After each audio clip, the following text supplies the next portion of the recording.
तो प्यारे दोस्तों, इस वीडियो के अंदर आपके जो राजस्थान पुलिस के पहले जितने भी पेपर हुए हैं, जिनके अंदर कंप्यूटर में मेमोरी टॉपिक से जितने भी क्वेश्चन आए, वो सभी इस वीडियो के अंदर मैं आपको करवाने वाला हूं। दोस्तों, वीडियो शुरू करने से पहले आपको एक बात कहना चाहूँगा कि भाई वीडियो को शेयर किया करो। अगर आप शेयर नहीं करोगे तो आगे से आपके वीडियो जो आना बंद हो जाएंगे। तो भाई शेयर जरूर करो ना, सबके सब शेयर करो, 10-10, 15-15 लोगों को भेजो, ठीक है।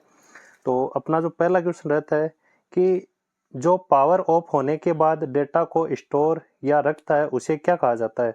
मतलब जिसमें पावर होने के बाद में डेटा स्टोर रहता है उसे क्या कहते हैं।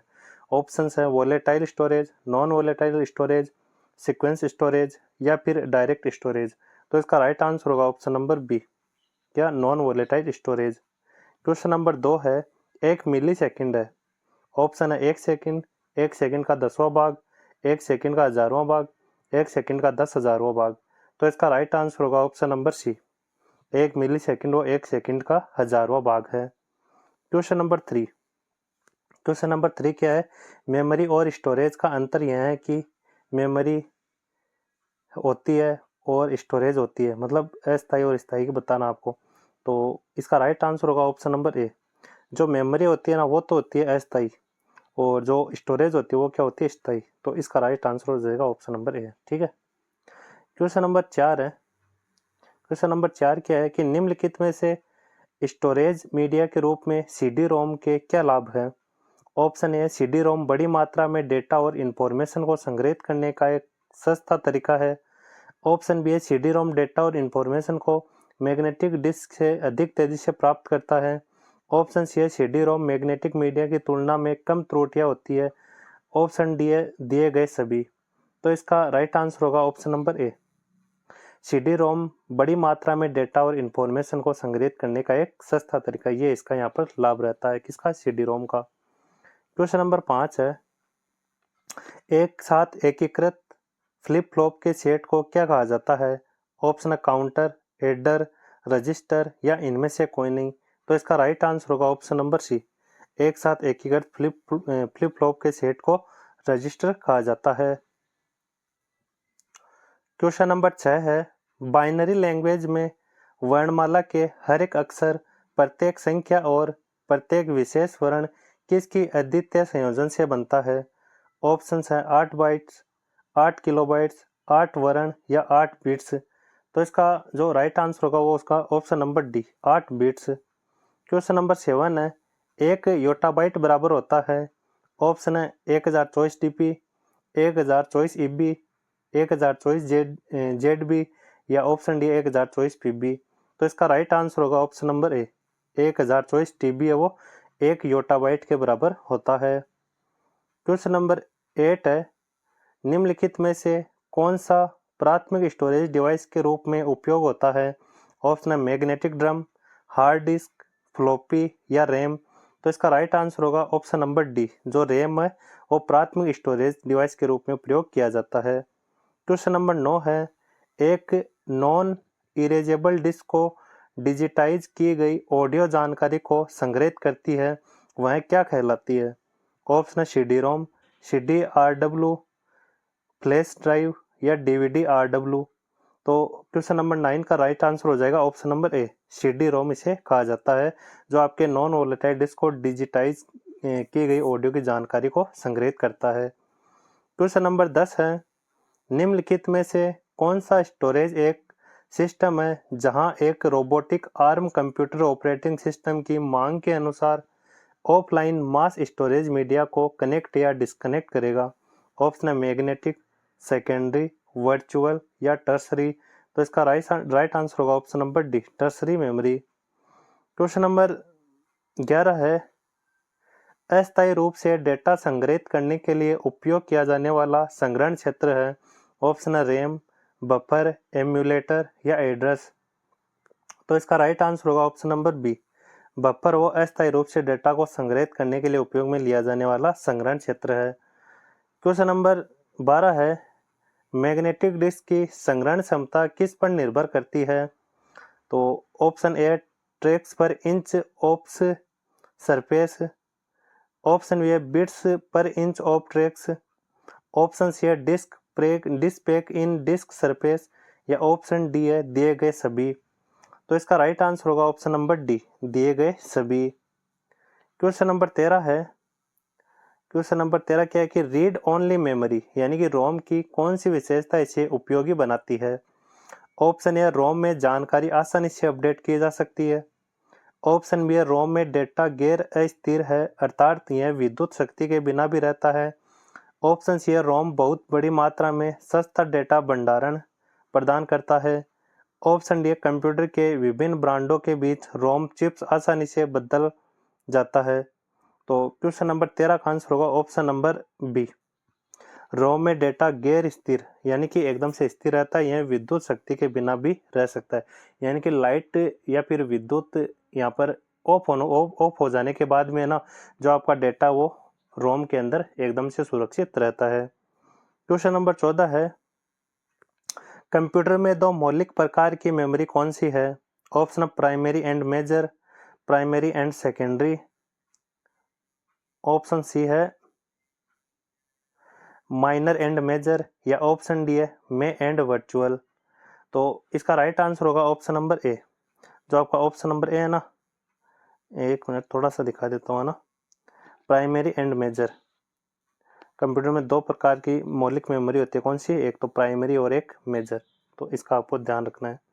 क्वेश्चन नंबर 15 है कि डिजिटल सिस्टम में सबसे छोटी इकाई क्या है? ऑप्शन है बिट, बाइट, कैरेक्टर या किलोबाइट। तो इसका राइट आंसर होगा ऑप्शन नंबर ए, सबसे छोटी जो इकाई वो बिट की होती है, मेमोरी की, है ना। क्वेश्चन नंबर 16, इनपुट यूनिट का उपयोग करके दर्ज किया गया इनपुट डेटा किस में संग्रहित किया जाता है और प्रोसेसिंग के बाद उत्पन्न आउटपुट डेटा आउटपुट डिवाइस पर भेजे जाने से पहले किस में संग्रहित किया जाता है? तो 16 का होगा ऑप्शन नंबर सी, रैम और रोम। यानी कि इनपुट यूनिट का उपयोग करके दर्ज किया गया इनपुट डेटा रैम में संग्रहित होता है, किसमें? रैम में। और प्रोसेसिंग के बाद आउटपुट डेटा आउटपुट डिवाइस पर भेजे जाने से पहले किसमें? तो ये भी रैम में ही संग्रहित होता है। तो आपको ये दोनों चीजें जरूर ध्यान रखनी है, रैम रैम, है ना। क्वेश्चन नंबर 17 है, सीपीयू रजिस्टर के आकार या फिर साइज को भी कहा जाता है, मतलब और क्या कहा जाता है? भी कहा जाता है, और किसी भी दिए गए समय पर डेटा की मात्रा को इंगित करता है जिसके साथ कंप्यूटर कार्य करता है। ऑप्शन शब्द का आकार, कैश मेमोरी का आकार, सिस्टम बस का आकार या क्षमता भंडार।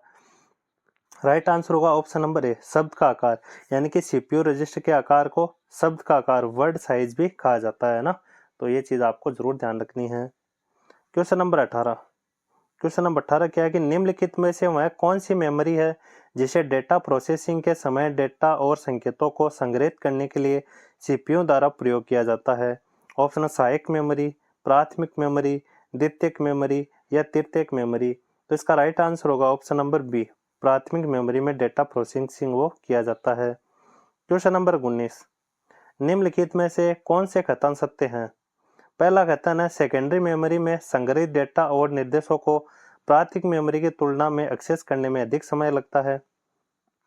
दूसरा कथन है, हार्ड डिस्क यानी सीडी रोम और optical disk drive direct access विधि का उपयोग करते हैं। तो ये दोनों यहाँ पर कथन सत्य है ना, दोनों कथन सत्य है। तो इस हिसाब से इसका जो राइट आंसर होगा आपका ऑप्शन नंबर सी, ए व दोनों ही यहाँ पर सत्य कथन है।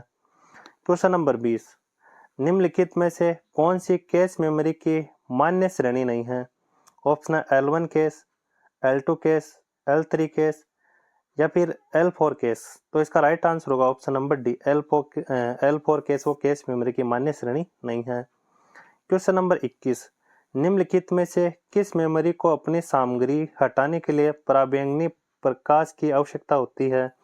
Option S RAM, D RAM, EP ROM या ईईपी रोम। तो इसका राइट आंसर होगा option number C, EEP ROM यानी कि erasable program read only memory. Right answer option number C. Question number 22 है कि हार्ड डिस्क भंडार सतह स्टोरेज सरफेस के प्रत्येक ट्रैक को समान आकार के खंडों में विभाजित किया जाता है जिसे कहा जाता है? ऑप्शनल लोकेशन, सिलेंडर, सेक्टर या चंक्स। तो इसका राइट आंसर होगा ऑप्शन नंबर सी, उन्हें सेक्टर्स कहा जाता है। क्वेश्चन नंबर 23 है कि निम्नलिखित विकल्पों में से कौन सा भंडार उपकरणों के उनके भंडार क्षमता के संदर्भ में सही निरूपण करता है। तो यहाँ पर जो आपकी सबसे छोटी मेमोरी होती है ना, वो तो होती है कौन सी, कैश। सबसे छोटी कैश होती है, उसके बाद में उससे छोटी प्राथमिक होती है, और उससे बड़ी होती है द्वितीयक, यानी कि द्वितीयक मेमोरी सबसे बड़ी, फिर प्राथमिक मेमोरी और कैश मेमोरी सबसे छोटी है। तो इसका राइट आंसर हो जाएगा ऑप्शन नंबर ए, कैश मेमोरी सबसे छोटी और उससे बड़ी प्राथमिक और प्राथमिक से बड़ी द्वितीय मेमोरी आपकी होती है। तो ये आपको क्रम जरूर ध्यान रखना है। क्वेश्चन नंबर 24, सीपीयू रजिस्टर जिसका उपयोग प्रोग्राम निष्पादन के दौरान अगले निर्देश या इंस्ट्रक्शन के एड्रेस को संग्रहित करने के लिए किया जाता है। ऑप्शन है accumulator, index register, program counter या मेमोरी डेटा रजिस्टर। तो इसका राइट आंसर होगा option number C, program counter. Question number 25, निम्नलिखित में से कौन सी मेमोरी एसरैम से बनी होती है और बहुत उच्च एक्सेस स्पीड प्रदान करती है। ऑप्शन है ब्लू रे डिस्क, एसएसडी, एचएसडी या फिर कैश मेमोरी। तो इसका राइट आंसर होगा option number D, cache memory होती है, जो कि एक प्रकार की स्टैटिक मेमोरी होती है ना। क्वेश्चन नंबर 26, ईईपी रोम में पहले ई का पूर्ण रूप क्या है। ऑप्शन है इलेक्ट्रिक, इरेजिंग या इलेक्ट्रॉनिकली। तो इसका राइट आंसर हो जाएगा ऑप्शन नंबर ए, इलेक्ट्रिकली, वो पहले ई का पूर्ण रूप है।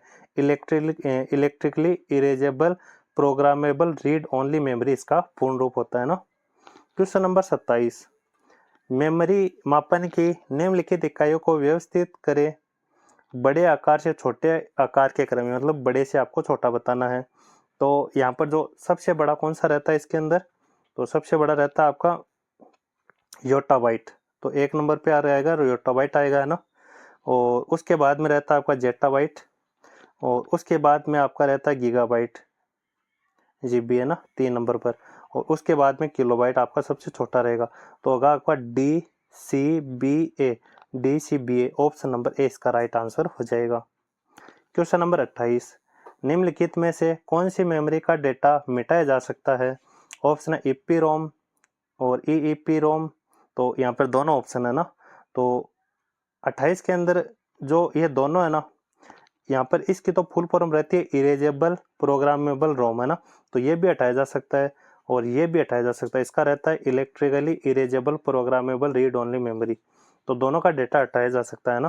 तो राइट आंसर हो जाएगा ऑप्शन नंबर सी, एक और दोनों इसका राइट आंसर हो जाएगा। क्वेश्चन नंबर 29 है, निम्नलिखित में से कौन सा विकल्प निम्नलिखित कथनों की सत्यता का सर्वोत्तम रूप से वर्णन करता है। पहला कहता है ना कि प्राथमिक स्टोरेज की एक्सेस स्पीड द्वितीयक स्टोरेज की तुलना में अधिक होती है। दूसरा कहता है ना हार्ड डिस्क एक तृतीयक स्टोरेज डिवाइस है, ये गलत है। हार्ड डिस्क को सेकेंडरी स्टोरेज डिवाइस है ना। तो पहला सही और दूसरा गलत हो जाएगा इसमें, 29 में बी आंसर हो जाएगा। क्वेश्चन नंबर 30, क्वेश्चन नंबर 30 क्या है कि निम्नलिखित में से कौन सी कंप्यूटर सिस्टम की सेकेंडरी स्टोरेज डिवाइस नहीं है। Option compact disk, pen drive, D RAM या फ्लैश ड्राइव। तो इसका राइट आंसर हो जाएगा ऑप्शन नंबर डी, जो डी रैम हो वो प्राथमिक स्टोरेज डिवाइस होती है ना, सेकेंडरी नहीं होती है। तो इसका राइट आंसर हो जाएगा option number D, D RAM. Question number 30, निम्नलिखित में से कौन सी एक प्रकार की पारंपरिक सेमीकंडक्टर मेमोरी आमतौर पर रैम है जिसमें अतिरिक्त तुलना सर्किट होता है जो एकल क्लॉक साइकिल में एक सर्च ऑपरेशन को पूरा करना सक्षम बनाता है। ऑप्शन एड्रेस बेस्ड मेमोरी या फिर सेकेंडरी मेमोरी, ऑक्सिलरी मेमोरी या एसोसिएटिव मेमोरी। तो इसका राइट आंसर हो जाएगा option number D, associative memory. Question number 32, निम्नलिखित में से कौन सा एचडी रैम का एक प्रकार नहीं है। ऑप्शन है DDR1, DDR2, एस रैम या DDR4। तो इसका राइट आंसर हो जाएगा option number C, HD RAM का प्रकार कौन नहीं है, एस रैम। क्वेश्चन नंबर 33, सही मिलान करें। तो सही मिलान करने के लिए रैम क्या होता है, रैम होता है आपका प्राथमिक मेमोरी होती है ना, वैसे तो रैम प्राथमिक मेमोरी। और रोम क्या होता है, जो ये होगा ना आपका 33 के अंदर द्वितीयक मेमोरी होती है आपकी डिस्केट, जो आपकी सीडी वगैरह होती है ना। तो ये तो होगी डिस्केट, है ना। और बी के अंदर हो जाएगा CD रोम। जो आपकी CD होती है वो ऑप्टिकल ड्राइव होती है ना, तो CD रोम हो जाएगा कॉम्पैक्ट डिस्क, केवल पठनीय स्मृति। इसके अलावा सी के अंदर आंतरिक मेमोरी होती है ना, आंतरिक या प्राथमिक मेमोरी रैम होगी। और लघुत्तम स्मृति यानी सबसे छोटी जो मेमोरी की इकाई रहती है वो कौन सी है, बिट रहती है। तो इसके अनुसार आपका जो आंसर हो जाएगा वो हो जाएगा ऑप्शन नंबर ए में 2, बी में 3, सी में 4 और डी में 1। क्वेश्चन नंबर 34, निम्नलिखित में से वह डिफॉल्ट हार्ड डिस्क ड्राइव जिसमें सभी प्रोग्राम्स स्टोर होते हैं और वहां से चलाए जाते हैं, निम्नलिखित में से कौन सी है। ऑप्शन है C drive, D drive, E drive या फिर एफ ड्राइव। तो इसका राइट आंसर हो जाएगा option number A, C drive. अगला क्वेश्चन है, रोम का पूर्ण रूप क्या है। Random origin memory, random only memory, read only memory या रैंडम ओवरफ्लो मेमोरी। तो राइट आंसर हो जाएगा option number C, read only memory. Question number 36, वह स्थान जहां प्रोग्राम, फाइल और डेटा कंप्यूटर में संग्रहित किए जाते हैं इसे क्या कहते हैं। ऑप्शन है सीपीयू, हार्ड डिस्क, रैम या मदरबोर्ड। जिसमें डेटा कंप्यूटर में संग्रहित किए जाते हैं ना, वो होता है आपका हार्ड डिस्क। हार्ड डिस्क के अंदर है ना डेटा आपका स्टोर किया जाता है। क्वेश्चन नंबर 37, कार्यालय के उपयोग हेतु सामान्य लैपटॉप में प्राय निम्नलिखित में से क्या होने की संभावना नहीं होती है। ऑप्शन है 512 GB RAM, 512 GB hard disk, USB port या कीबोर्ड। तो भाई 512 GB वो रैम नहीं होती है ना, रैम कितनी होती है 4, 2, 8, 16 GB ऐसे रैम होती है ना। क्वेश्चन नंबर 38, क्वेश्चन नंबर 38 है, निम्न विकल्पों में से असंगत को चुने। ऑप्शन है फर्मवेयर, रोम, हार्ड डिस्क या फिर मुख्य मेमोरी। तो ये तो तीनों मेमोरी के भाग हो गए और फर्मवेयर एक अलग चीज हो गया, तो यहाँ पर असंगत हो जाएगा। क्वेश्चन नंबर 39, इनमें से कौन सा एक अस्थिर मेमोरी है। ऑप्शन रैम, ईपीरोम, हार्ड डिस्क या SSD। तो इसका राइट आंसर हो जाएगा ऑप्शन नंबर ए, रैम वो एक प्रकार की अस्थायी मेमोरी होती है। क्वेश्चन नंबर 40 क्या है कि EEPROM का पूरा नाम निम्नलिखित में से कौन सा है। तो electrically erasable programmable read only memory. तो इसका राइट आंसर हो जाएगा option number B, electrically erasable programmable read only memory EEPROM का पूर्ण रूप हो जाएगा। मैंने काफी बार पहले बता दिया है ना। बाद में क्वेश्चन नंबर 41, 2 GB निम्नलिखित में से कितना होता है। 2 GB का बताना है ना, तो बाइट, KB, MB और ये हो जाएगा यहाँ पर 2 GB के लिए ना 2 गुणा 1024, 1024 और 1024, यानी कि पहले आपका बाइट्स, बाद में KB, बाद में MB और ये 3 हो गए ना, और उसके बाद MB से GB बन जाएगा। तो जो 2 GB के अंदर यहाँ पर राइट आंसर हो जाएगा 2 गुणा 1024, 1024, 1024 बाइट्स। क्वेश्चन नंबर 42, निम्नलिखित में से कौन सी मेमोरी नहीं है। ऑप्शंस हैं कैश, रैम, ALU या रोम। तो राइट आंसर हो जाएगा ऑप्शन नंबर सी, ALU तो क्या है, CPU का भाग है, अगर आपने पहला वीडियो देखा होगा ना। क्वेश्चन नंबर 43, निम्नलिखित में से कौन सा विकल्प कंप्यूटर में सेकेंडरी मेमोरी डिवाइस है। ऑप्शन है रैम, रोम, हार्ड डिस्क या कैशे मेमोरी। तो इसका राइट आंसर हो जाएगा option number C, hard disk वो सेकेंडरी मेमोरी स्टोरेज का उदाहरण है। क्वेश्चन नंबर 44, रैम के बारे में निम्नलिखित में से कौन सा कथन गलत है। रैम के बारे में तो ऑप्शन है एप्लीकेशन सॉफ्टवेयर और फाइलों के चल रहे घटकों को अस्थायी रूप से रैम पर प्रोसेसर के लिए संग्रहित किया जाता है ताकि ऑपरेशन करते समय उन्हें एक्सेस किया जा सके। ऑप्शन बी, यह कंप्यूटर की प्राइमरी मेमोरी में से एक है। ऑप्शन सी, रैम का अर्थ रैंडम एक्सेस मेमोरी होता है। ऑप्शन डी, कंप्यूटर के बंद होने पर रैम की विषय वस्तु सामग्री लुप्त नहीं होती है। तो भाई ये यहाँ पर गलत हो जाएगा। 44 में ऑप्शन नंबर डी है ना, कि रैम के अंदर है ना जो विषय वस्तु है ना, लाइट जाने के बाद या कंप्यूटर बंद होने के बाद ये लुप्त हो जाती है ना, और रोम के अंदर लुप्त नहीं होती है। तो ये यहाँ पर इसका असत्य कथन है। क्वेश्चन नंबर 45, मेमोरी को उसकी संग्रहण क्षमता के बढ़ते क्रम में व्यवस्थित करें। बढ़ते क्रम में आपको व्यवस्थित करना है। तो भाई सबसे जो छोटी मेमोरी रहती है वो रजिस्टर रहती है, रजिस्टर से बड़ी कैश मेमोरी रहती है, कैश मेमोरी से बड़ी रैम रहती है और रैम से बड़ी हार्ड डिस्क रहती है। तो इसका राइट आंसर हो जाएगा ऑप्शन नंबर बी, सबसे छोटी रजिस्टर, रजिस्टर बड़ी कैशे, कैशे से बड़ी रैम और रैम से बड़ी हार्ड डिस्क मेमोरी। यहाँ पर इसका एकदम से सही क्रम हो जाएगा। क्वेश्चन नंबर 46, बाइट्स में 2 MB कैशे मेमोरी है, निम्नलिखित में से किसके समतुल्य, यानी कि 2 MB के बराबर आपको बताना है कि 2 MB के बराबर कौन सा है। तो इसका जो राइट आंसर हो जाएगा वो हो जाएगा ऑप्शन नंबर ए। ऑप्शन नंबर ए, जैसे 1000 बाइट्स के अंदर 1 KB होता है, कितना 1 KB, और 1024 KB के अंदर 1 MB होता है, और उसको 2 से गुणा कर देंगे तो 2 MB यहाँ पर राइट आंसर हो जाएगा। तो 2 गुणा 1024 गुणा 1024 बाइट्स वो 2 MB के समतुल्य हो जाएगा। क्वेश्चन नंबर 47, एक सामान्य डेस्कटॉप कंप्यूटर में निम्नलिखित में से कौन सा मेमोरी आकार सबसे बड़ा होगा। ऑप्शन है कैशे, हार्ड डिस्क, रैम या फिर रजिस्टर। तो हार्ड डिस्क मेमोरी होती है ना, हार्ड डिस्क, वो होती है सबसे बड़ी मेमोरी। तो इसका राइट आंसर हो जाएगा हार्ड डिस्क। तो दोस्तों ये थे आपके जो जितने भी मेमोरी के क्वेश्चन पूछे गए थे ना अब तक राजस्थान पुलिस के अंदर, वो सभी क्वेश्चन मैंने आपको करवा दिए। दोस्तों देखो भाई, इस वीडियो को शेयर जरूर करना, क्योंकि आप जितना शेयर करोगे ना उतना जैसे मतलब स्टूडेंट देखेंगे तो भाई मेरे को इससे मोटिवेशन जरूर मिलेगा। और आपका एक कमेंट और आपका एक लाइक और चैनल को सब्सक्राइब करना भाई मुझे बहुत ही ज़्यादा मोटिवेशन करता है। तो भाई ये तीनों चीज़ें जरूर करके जाए ना इस वीडियो के अंदर। तो दोस्तों ये थी आप एक छोटी सी वीडियो। दोस्तों वीडियो अच्छी लगती है वीडियो लाइक जरूर कीजिएगा और चैनल को सब्सक्राइब जरूर करिए, ताकि आपको आने वाली ऐसी वीडियोज है ना आपको उसकी नोटिफिकेशन सबसे पहले मिल सके। तो मिलते हैं अगले वीडियो में, तब तक के लिए धन्यवाद।